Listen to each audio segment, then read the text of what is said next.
And we'll start off with Reine Cernero on opportunities and challenges of transboundary conservation. The stage is yours. If she's in here. Oh, sorry, I didn't check. I'm here. Excellent.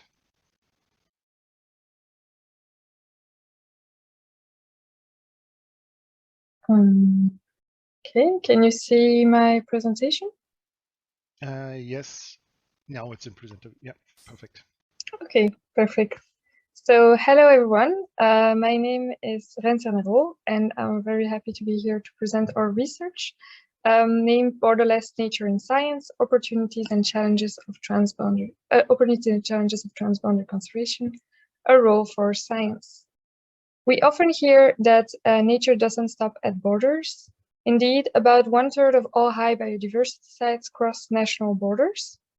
Connectedness within landscapes crossing borders can be linked to fauna and flora, ecological processes, humans, pollutions, or even disasters. So what type of conservation breaks down borders? It's called transboundary conservation. Transboundary conservation is defined as a process of cooperation to achieve conservation goals across one or more international boundaries. There are different types of transboundary conservation areas defined in 2015, and motivations and objectives to do so differ.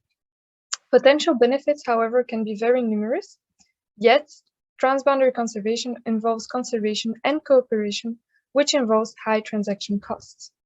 So it's important to always check if the benefits are overflowing the challenges to overcome.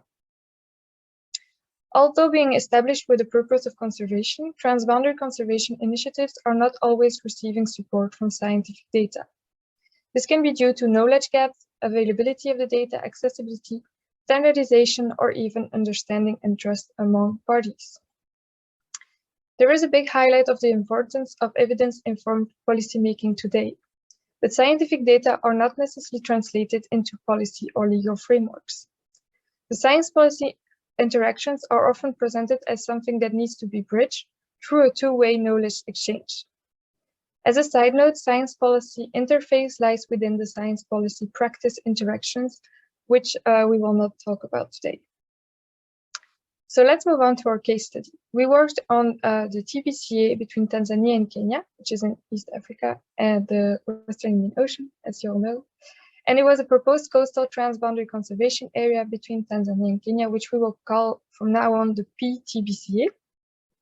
The proposition dates back to 2015, and it has a coastal stretch of about 100 kilometers. The exact delimitation, however, is still under discussion. To have some scientific support for this PTBCA, there was the Transcoast project. The Transcoast project was a research and a capacity building project. It lasted between 2016 and 2021 and involved 6 work packages. It had partners in Kenya, Tanzania, and Belgium, the VUB, where I did my master thesis. The research focused on transboundary coastal processes and human resource utilization patterns, as well as identifying further research needs and the science policy interface terrain between Tanzania and Kenya. Our research objectives were the following.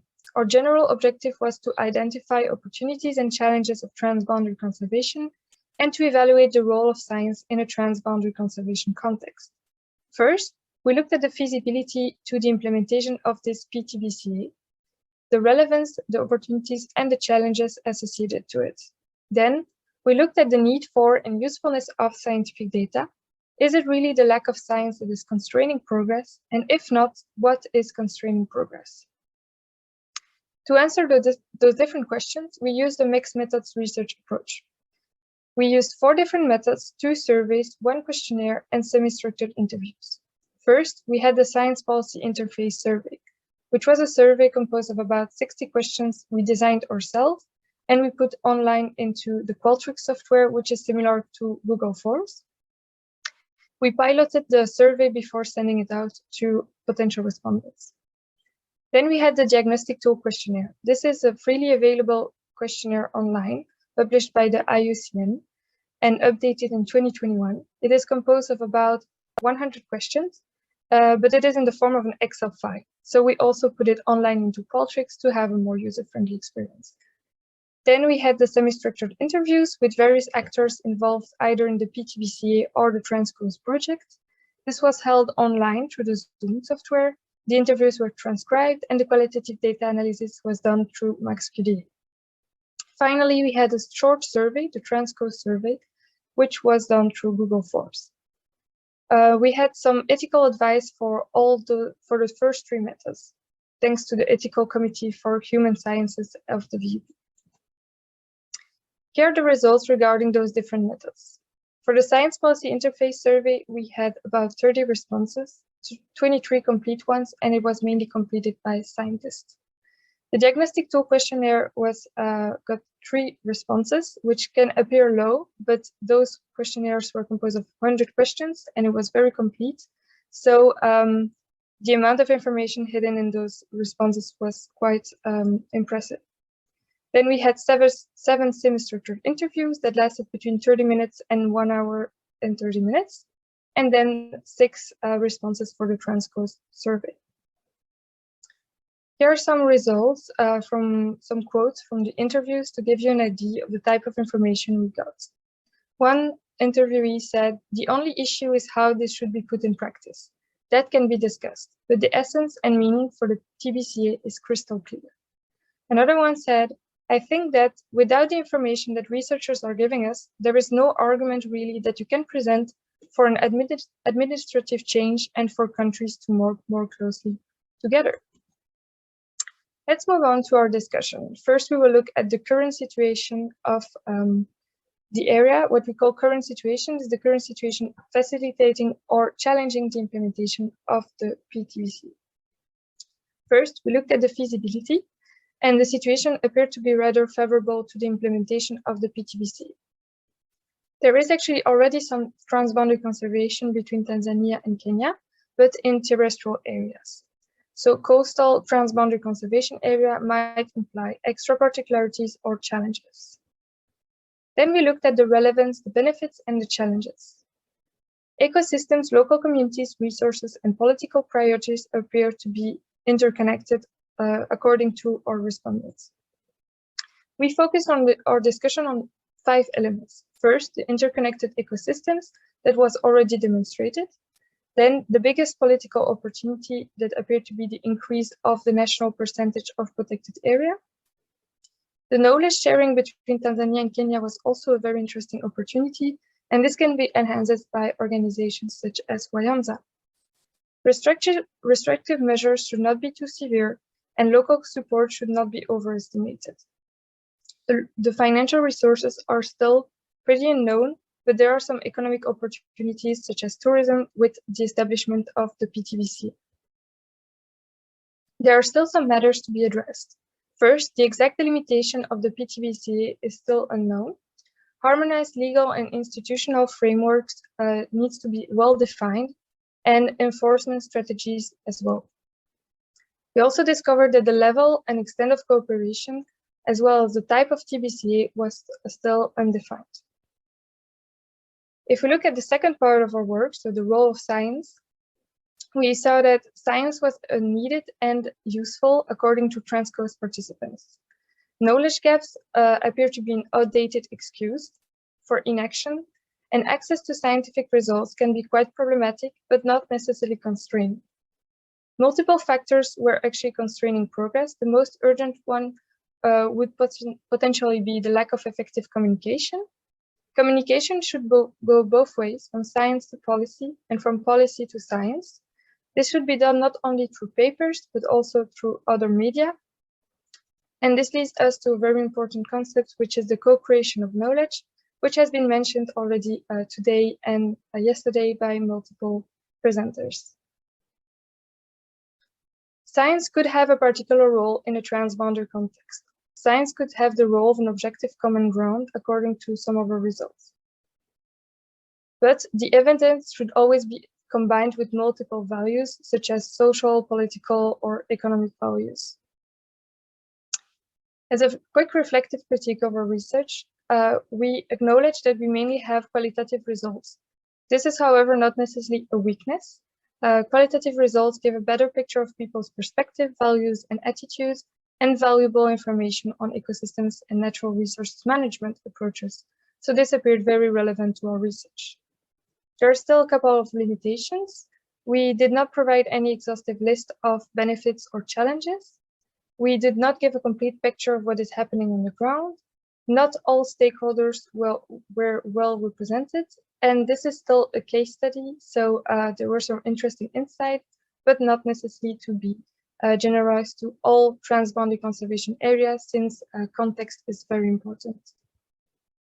In conclusion, transboundary conservation has a big potential, yet one should not underestimate the complexity of such conservation. Benefits should always be assessed against challenges, and science can play an important role, the role of an objective neutral common ground, but only to then start composing the evidence with different values. Thank you very much for your attention, and I would like to acknowledge all the people that made this research possible, in particular the respondents and the people that gave us feedback. Thank you very much. Thank you very much for sharing this important insights of what science can play as a role in managing those areas. Are there any questions from the audience on directly to Reine at the moment? If not, no hands up at the moment. You said that the local, if I may jump in, that the local buy-in for those conservation areas is low at the moment. Do you have any ideas of how this could be improved, also to raise acceptance, maybe? Yes, sure. So actually there was some disagreement among my respondents. Some people stated that there was some willingness within the local communities, and some said that they were not very pro-conservation. So, but definitely what could help have some buying is to actively involve them in the process and to enhance participation from the early stages.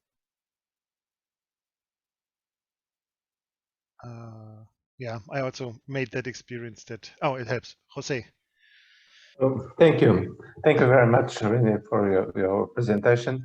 And just a little comment. I don't know if you know, we had a European Union project exactly to develop transboundary marine protected areas in 2006, 2007. The project was called Transmap, and it was precisely to develop transboundary marine protected areas between Tanzania and Mozambique and South Africa.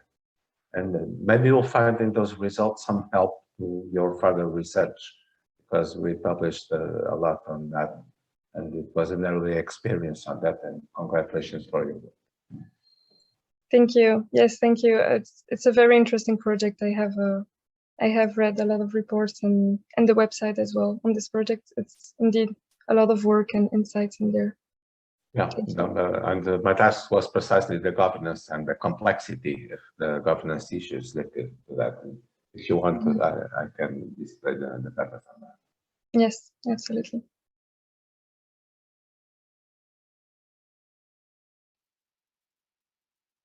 Any more questions from the audience?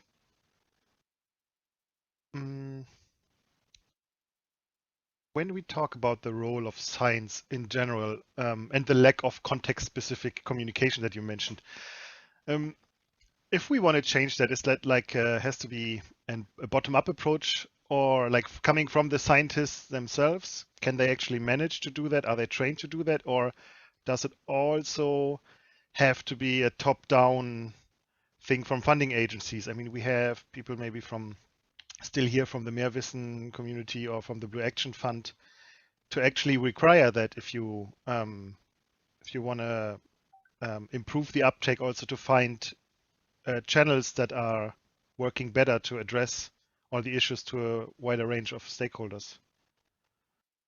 Maybe just your input on that or your opinion. Yes, indeed. I think it should go both ways. So as I mentioned in the slides, from science to policy, so scientists should reach out to policymakers, but there is a lack of training in those skills.